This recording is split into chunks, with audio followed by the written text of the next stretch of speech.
Morning प्यारे बच्चों, आज हम क्लास 7th की सोशल साइंस की वर्कशीट नंबर 11 को डिस्कस करेंगे। बेटा ये आपके हिस्ट्री के चैप्टर 3 दिल्ली के सुल्तान से ली गई है।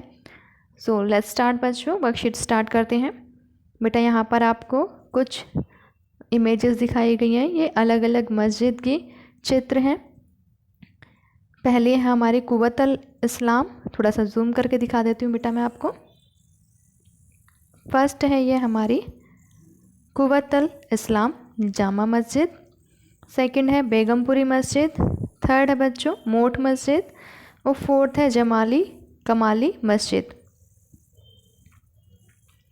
उपरोक्त चित्र में दी गई मस्जिदों के निर्माण काल एवं उससे जुड़ी अन्य जानकारी अपनी पाठ्यपुस्तक की सहायता से एकत्रित कीजिए।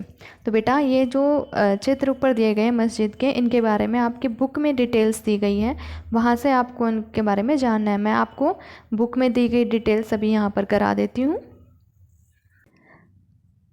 सबसे पहले हम जान लेते हैं कि मस्जिद का मीनिंग क्या होता है, अर्थ क्या होता है। यह अरबी का शब्द है जिसका शाब्दिक अर्थ है ऐसा स्थान जहाँ मुसलमान अल्लाह की आराधना में सजदा, घुटने और माथा टेक कर करते हैं। तो जामा मस्जिद वह मस्जिद होती है जहाँ अनेक मुसलमान एकत्रित होकर साथ साथ नमाज़ पढ़ते हैं।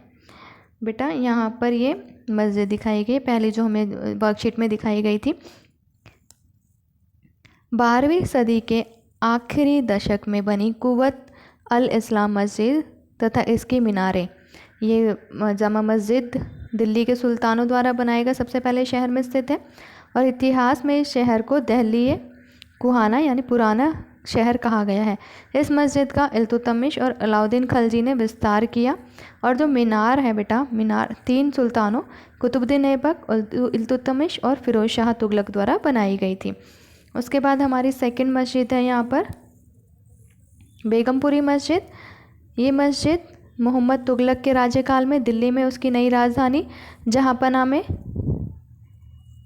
बनाई गई थी और इसे मानचित्र में, जहांपना को आप मानचित्र 1 में देख सकते हैं बेटा आपकी बुक में। ये इस चैप्टर के स्टार्टिंग में ही दिया गया है मैप और ये इस मैप में ये यहाँ पर जहांपना है।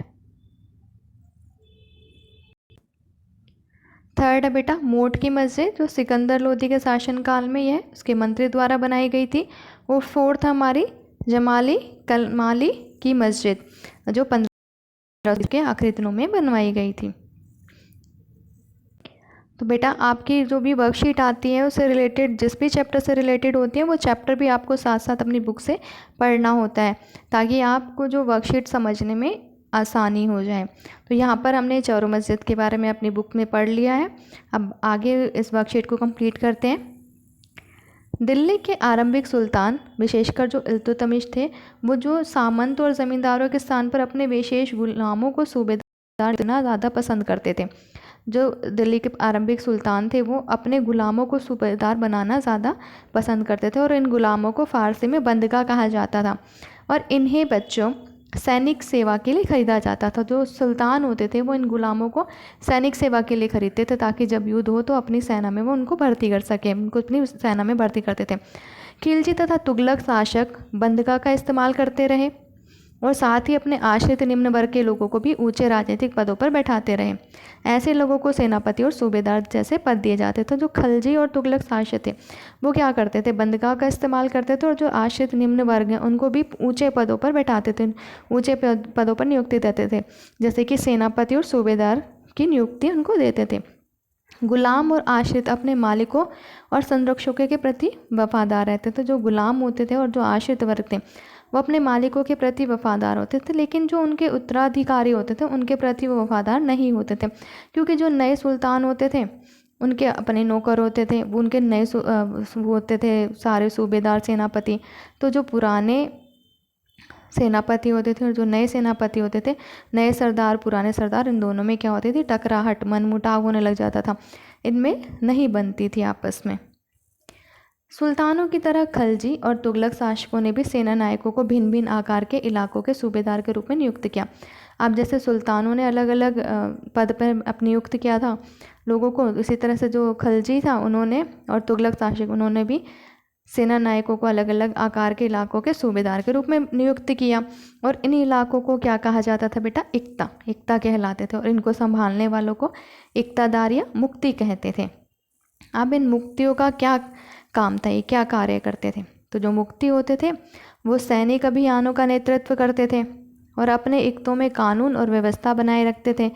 अपनी सैनिक सेवाओं के बदले वेतन के रूप में मुक्ति अपने इलाकों में राजस्व की वसूली किया करते थे और राजस्व के रूप में जो भी रकम उनको मिलती थी वो अपने सैनिकों की तनख्वाह भी उससे देते थे। अब जो मुक्ति होते थे उनको अलग अलग इलाका दे दिया जाता था, तो ऐसा ना हो कि जो मुक्ति है वो उस इलाके पर अपना अधिकार जमाने लगे। तो इस चीज़ को भी काबू करने के लिए, इस पर काबू रखने के लिए भी एक प्रभावी तरीका अपनाया गया था सुल्तानों द्वारा। तो जो मुक्ति थे उन लोगों पर काबू रखने का सबसे प्रभावी तरीका यह था कि जो उनका पद था वंश परंपरा से ना चले और उन्हें कोई भी इक्ता थोड़े समय के लिए मिले। तो जो उनका पद था वंश परंपरा के अनुसार नहीं चलता था कि भाई जैसे अभी एक इक्ता है फिर उसके इक्तदार है फिर उसका बेटा इक्तदार बन जाए, इस तरह से नहीं होता था। इक्तदार को एक इक्ता दिया जाता था थोड़े थोड़े टाइम के लिए और थोड़ी देर बाद उनको स्थानांतरण कर दिया जाता था, यानी कि ट्रांसफ़र कर दिया जाता था दूसरे इक्ता में। अलाउद्दीन खलजी और मोहम्मद तुगलक के शासनकाल में नौकरी के जो नियम थे वो बहुत कठोर थे और उनका जो है बहुत सख्ती से पालन किया जाता था बच्चों। अलाउद्दीन खलजी के शासनकाल में भू राजस्व के निर्धारण और वसूली के कार्यों को राज्य ने अपने नियंत्रण में ले लिया। अब जो पहले सूबेदार राजस्व वसूलते थे, अलाउद्दीन खलजी के शासनकाल में क्या हुआ, ये भू राजस्व और वसूली का जो काम था वो राज्य ने अपने कंट्रोल में ले लिया था।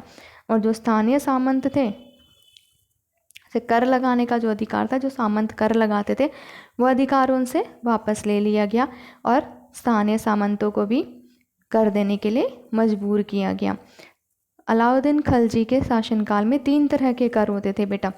पहला था कृषि पर, जिसे खराज कहा जाता था और जो किसानों की उपज का लगभग 50% होता था। तो जो किसानों की उपज का लगभग 50% यानी कि आधा ही हो गया उनकी उपज का, तो आधा भाग जो उनको किसानों को कर के रूप में देना पड़ता था। दूसरा कर था मवेशियों पर कर, यानी कि टैक्स लगाए जाते थे उस समय पर। और तीसरा था घरों पर कर। तो आई होप बच्चों आपको यहाँ तक ये वर्कशीट समझ में आ गई होगी। अब हम इस वर्कशीट के क्वेश्चन आंसर्स को डिस्कस कर लेते हैं। बेटा हमारा फर्स्ट क्वेश्चन है, यदि आप सल्तनत काल में इक्तादार होते तो आपको कौन कौन से कार्य करने होते? इसका आंसर है बच्चों, यदि मैं सल्तनत काल में इक्तादार होता तो मुझे निम्न कार्य करने होते। फर्स्ट, सैनिक अभियानों का नेतृत्व करना होता। सेकंड, अपने इक्तों में कानून और व्यवस्था बनाए रखनी होती।